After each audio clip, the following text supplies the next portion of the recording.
Bonjour à tous et bienvenue dans le duel de l'écho. Tous mes voeux pour 2013. On retrouve, comme chaque semaine, je suis ravie de les retrouver cette nouvelle année. Philippe Manière, bonjour. Bonjour et président, bonne année. Président de Footprint, consultant toujours, et puis toujours chroniqueur à France Culture et à l'Express. Bernard Maris, bonjour, bonne année. Bonjour à tous et bonne année à tous. Et toujours membre du Conseil de la Banque de France, chroniqueur à Charlie Hebdo et puis à France Inter. Alors l'actualité, eh bien, elle est déjà lourde puisque la taxe à 75% des plus hauts revenus, la proposition phare de François Hollande pendant la campagne, eh bien, est-ce qu'elle est devenue tout simplement le boulet du président de la République à faible rendement puisqu'elle ne rapporterait que 210 millions d'euros? Elle a été censurée par le Conseil constitutionnel.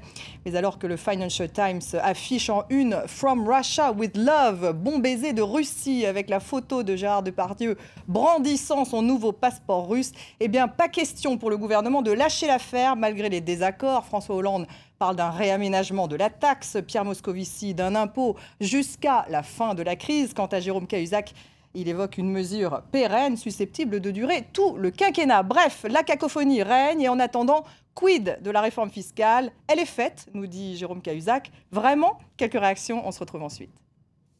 On ne fait que reporter la décision. Mais déjà, les mesures qui concernent les hauts revenus sont validées, je vous l'ai rappelé.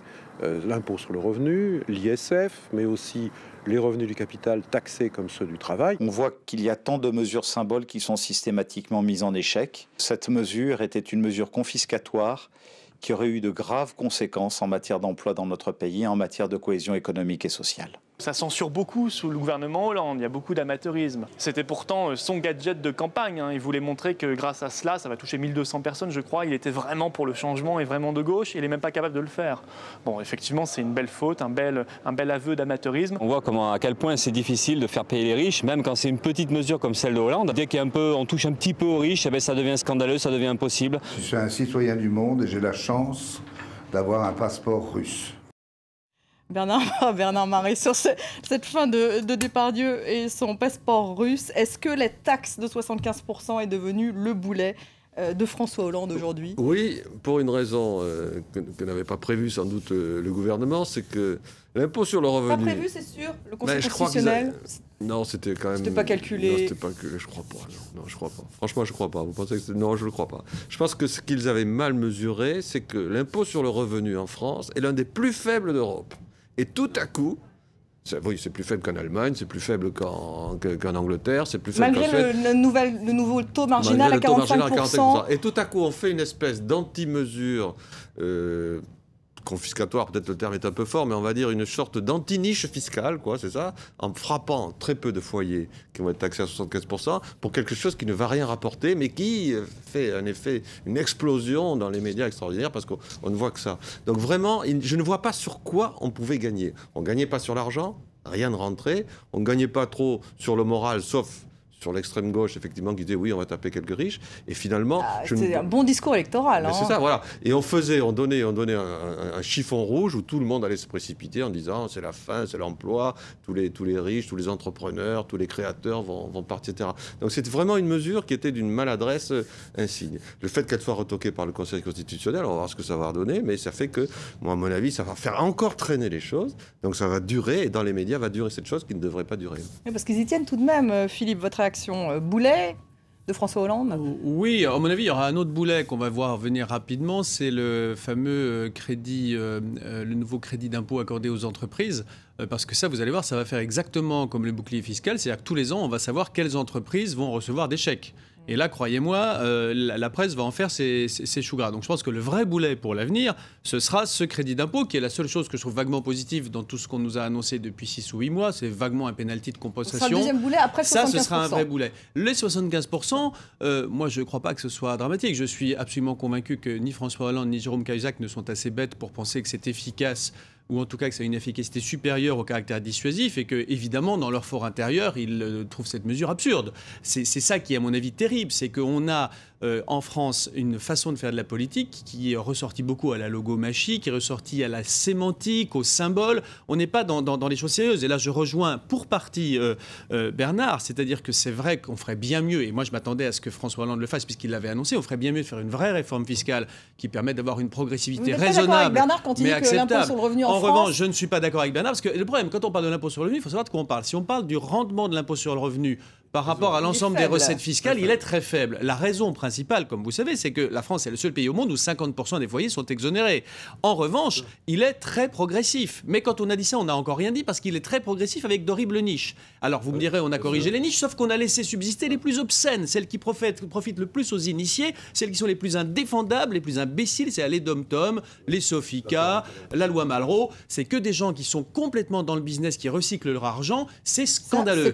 On a laissé donc subsister les pires niches tout en rappant les niches qui étaient les moins choquantes, j'allais dire, à certains égards, sur un impôt qui est très progressif au marginal, mais qui rapporte très peu. Donc on est dans un système de dingue, et donc François Hollande avait raison quand il disait qu'il fallait tout remettre à plat, et il a tort en ne le faisant pas. Mais le gouvernement, tout de même, il tient toujours, hein, Bernard. Harlem Désir, alors il n'est pas au gouvernement, mais enfin bon, taxe à 75% pour les revenus supérieurs à 1 million d'euros par foyer fiscal, a-t-il dit. Après, vous avez évidemment il y a des dissonances entre Jérôme Cahuzac qui parle d'une mesure tout de même susceptible de durer tout le quinquennat. Pierre-Alain Muet, vice-président de la Commission des Finances, qui souhaite qu'on reste à une tranche à 75%.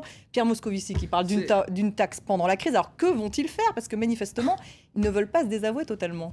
Ils sont encore en train de promouvoir cette mesure pour ne pas faire la réforme fiscale qu'ils devraient faire. Je suis entièrement d'accord avec ce qu'a dit Philippe. C'est-à-dire que l'impôt sur le revenu en France est tout à fait absurde. Donc on va dire, bon, mais écoutez, vous voyez, l'impôt sur le revenu, quand même, c'est vrai que ça rapporte rien, mais on fait quelque chose. Vous voyez bien, quand même, 75%, on fait même énormément pour l'impôt sur le revenu. Ils vont pouvoir trouver une solution qui puisse passer via le Conseil constitutionnel qui finalement voulait éviter, d'après Jean-Louis Debré, un taux d'imposition excessif. Je pense qu'il y a quand même entre les ministères et entre le Conseil constitutionnel un certain nombre de passerelles qui vont faire que la prochaine loi qui va être proposée ne va pas être retoquée. Sinon, alors là, c'est la catastrophe. Là, je pense que là, il y a un problème avec le taux, tout de même, si j'ai bien compris. Oui, parce que le Conseil constitutionnel, très habilement, a retoqué ce texte sur la base de la non-familialisation de l'impôt. Voilà. Ce qui lui laisse une poire pour la soif, c'est que si on le lui resoumet avec la familialisation, ce qui pose d'ailleurs des problèmes politiques, parce que si vous taxez tous les ménages...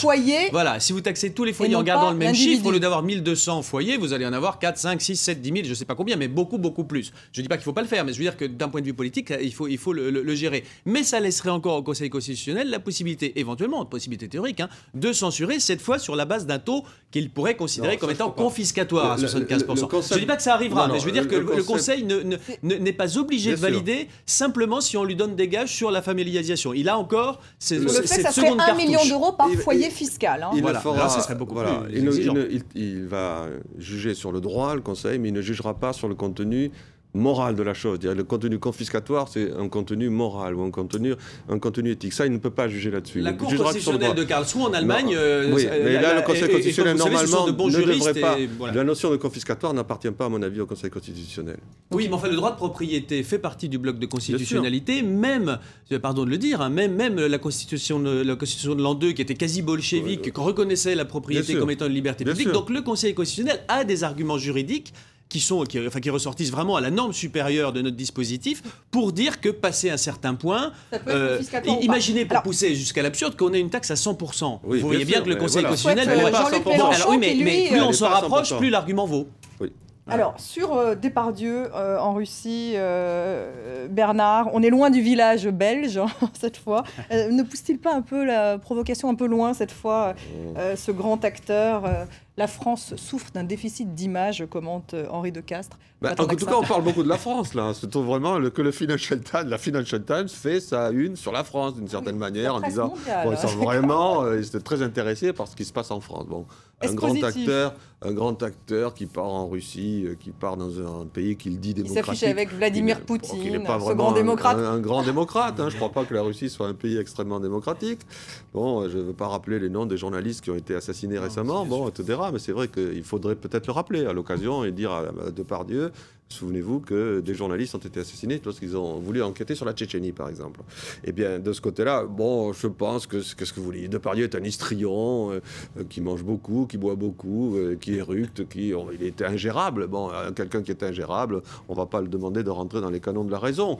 Eh bien, il fait partie, on va dire que c'est un Gaulois truculent. Je ne sais pas s'il nuit tellement à l'image de la France. Franchement, de mon côté, j'en suis même pas sûr qu'il nuit vraiment à l'image de la France. Je pense que c'est beaucoup de bruit pour rien.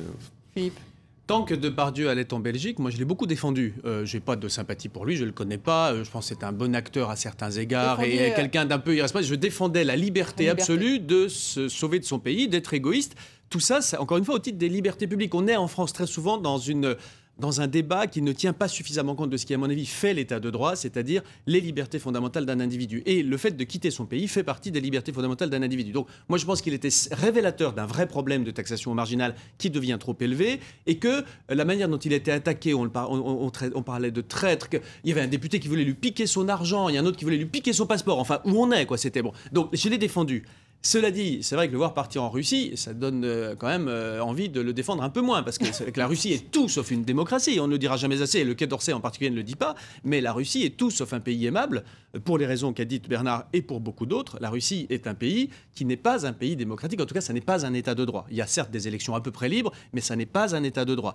Donc quitter la France, qui a beaucoup de défauts, mais qui est tout de même à peu près un état de droit, pour aller en Russie et embrasser sur la bouche des gens qui font tout ce qu'on sait qu'ils font, c'est quand même un peu embarrassant. Ça ne change rien. Donc, encore une fois, je désapprouve les choix de Depardieu, et en particulier tout le lyrisme dégoulinant dont il a fait montre à l'endroit de sa nouvelle mère Russie. Cependant, ça ne change rien au fait qu'il avait le droit de partir et qu'il a pointé par son départ un vrai problème qui est le nôtre. Alors, réforme fiscale, on revient. Jérôme Cahuzac, Bernard dit, elle a été faite, cette réforme fiscale. Le capital est taxé de la même manière que le travail. Elle est faite. Mais alors, n'est-ce pas un peu court, là ? Oui, c'est un peu court. Parce que c'est vrai qu'à peu près, entre les réformes Fillon, d'ailleurs, qui ont été gardées, à peu près conservées dans leur majorité par ce gouvernement, et les nouvelles réformes, qui sont à peu près du même montant, d'une trentaine de milliards d'euros 33 chacun, milliards d'euros. On tourne autour de 30 milliards, ce qui fait quand même 60, c'est quand même pas mal. C'est vrai qu'on est arrivé à une taxation à peu près égale du travail, globalement, en masse, on va dire, du capital et du travail. Mais la réforme fiscale n'est pas faite. Donc vous n'appelez pas ça une réforme fiscale ? Mais pas du tout, parce qu'il n'y a pas d'impôt sur le revenu digne de ce nom en France. Il n'y a pas de taxe. Il va y avoir une fusion entre la CSG, où ça en est, la CSG et l'impôt sur le revenu. Bien sûr. Donc ça, c'est terminé, comme vous disait pensez ? tout à l'heure, je ne sais pas, apparemment c'est remis au calendrier grec en tout cas, où sont passés effectivement le fait que tous les Français devraient payer. Ce que disait Raymond Barre, pour une fois il avait raison, il disait au minimum, au moins 1 euro d'impôt sur le revenu, il disait, devrait être payé par tous les Français pour bien comprendre que chacun doit participer à la taxation. Et puis où est la réforme de la taxe environnementale ? Il n'y en a pas là non plus, elle est au calendrier grec. On devait supprimer toutes les niches fiscales. Philippe en a rappelé quelques-unes qui sont scandaleuses sur les dom-toms, sur les Sofica, etc. tout à l'heure. Donc la réforme fiscale n'est pas faite. Jérôme Cahuzac n'a pas raison. On a à peu près rééquilibré en termes de travail de capital, tant mieux, mais la réforme fiscale n'est absolument pas faite. Philippe, et vous concluez ? Alors, il faut faire attention à ce qu'on appelle la taxation du capital et la taxation du travail. On peut plaider, et je suis assez d'accord, sur le fait qu'on doit taxer de la même manière les revenus du capital et les revenus du travail. Le problème, c'est que la détention de capital est déjà taxée par ailleurs. Et donc, au total, quand vous faites maintenant la taxation de la détention du capital et des revenus du travail, vous avez quelque chose qui est confiscatoire, et en tout cas, vous avez un déséquilibre. Les revenus du capital sont plus taxés que les revenus du travail. Je ne sais pas si c'est raisonnable dans un pays où on voudrait développer l'entreprise. Donc, on a été probablement plus loin que ce qui était éventuellement souhaitable au titre de l'égalité entre revenus du travail et revenus du capital, parce qu'il existe une taxation du stock de capital et pas de taxation du stock de travail. Pardon, mais il faut pas dire qu'on est à égalité. On est allé trop loin sur la taxation du capital. On est allé plus loin que ce qu'on nous a dit.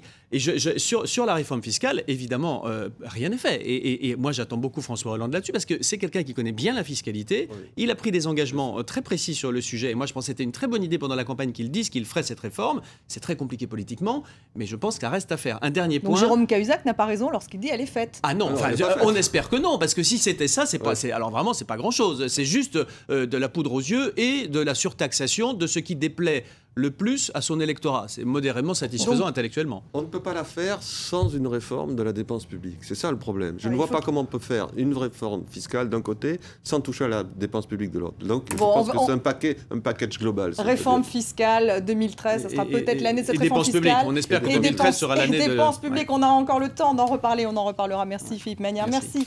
Bernard, Maris, merci à vous de nous avoir suivis. On se retrouve bien la semaine prochaine pour un nouveau duel de l'écho. Restez avec nous sur France 24.